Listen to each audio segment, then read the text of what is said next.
Yek. No? Can you hear all right? Can you hear? All right. 10 Steps from Nangarhar by Helen Dring. Yek. The truck stops in the blackness.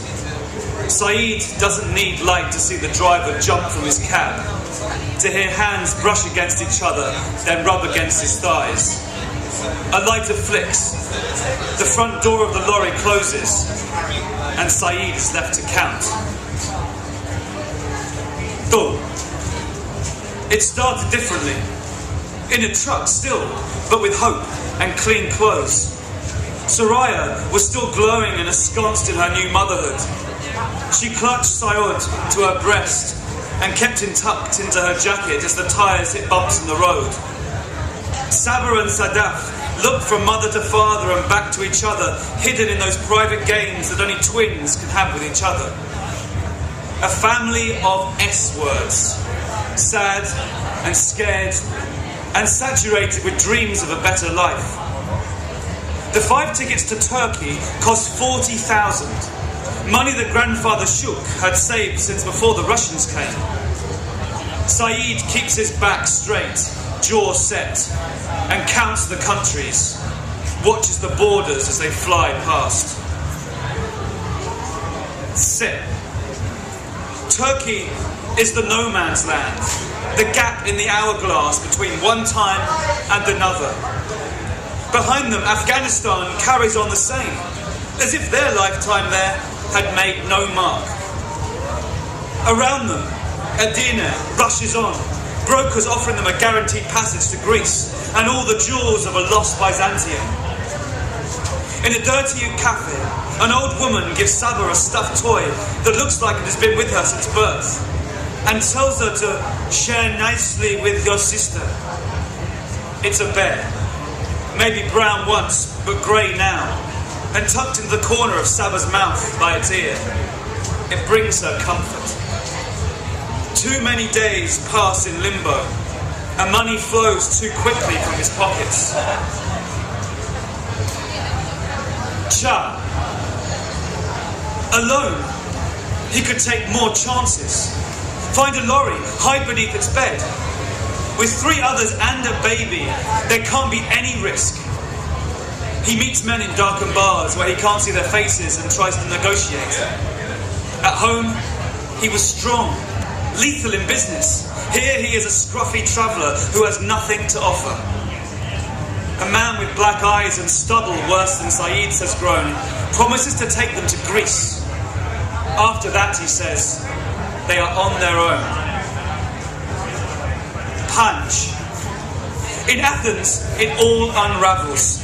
5 of them huddled together, not because they are cold, because they are scared. A push through registration. You stay here until they send you back. A woman who is there with her husband tells them, did you lose your papers? The driver told them to, long before they hit Turkey, and Saeed knew that all hope of doing this the right way was gone. At a rest stop, he buried them in the sandy road, a small burial for the 5 of them, as they used to be. Everything will be new now.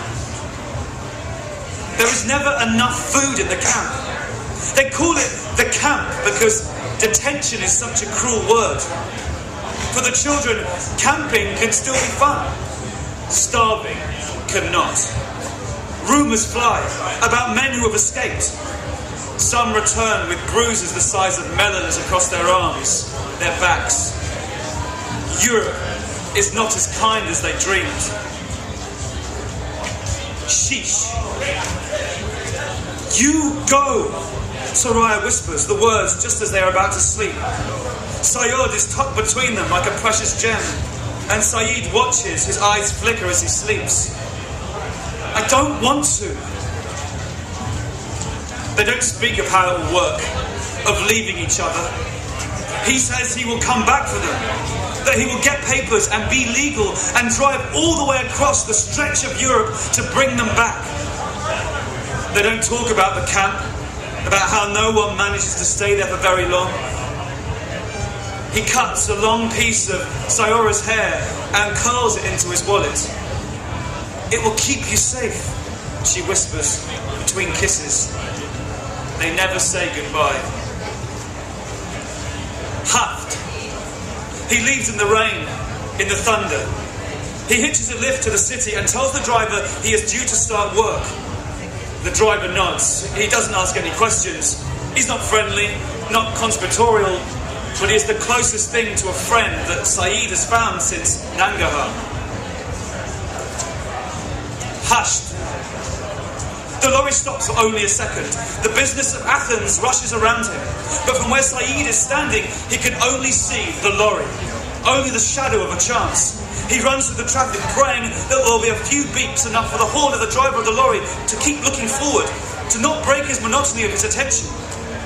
He reaches it in seconds and crouches down, and for a second he thinks of a Chinese fighter film and pretends he is invincible.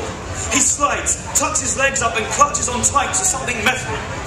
He knows nothing about cars and hopes that what he holds onto will bear his weight. He lifts his back up tight. The hiss of the wind passing him between the road is loud and terrifying. He closes his eyes.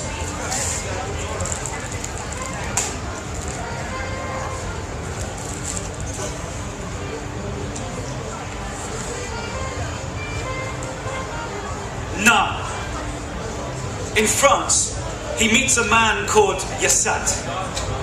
They have been on the road together since Nangarhar without even knowing it, and Yassat remembers his wife and children. He asks what happened, and Saeed fights the lump in his throat. "Okay, man," Yassat nods. "We'll find a truck together, okay?"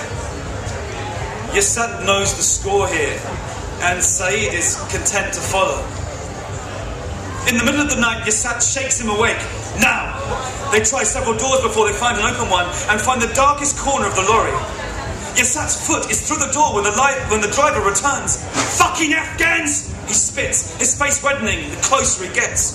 "When you get to the end, leave it 10 minutes before you get out, then run!" Yassat hisses his advice before he runs away. The driver, fat and breathless and too tired to chase Yassat, locks the door, and Saeed is left alone in the darkness of the lorry. Da! He counts, and when he is sure 10 minutes have passed, he pushes the door open. Stupid English prick! He opens it a little as he needs and jumps down. His legs buckle as he hits the ground from a J camped against crates. He crawls across the ground to a cluster of sharp bushes and looks out into the blackness. The car park is grey, a dullness set against a duller sky. He rubs the feeling back into his legs and smiles. This is England!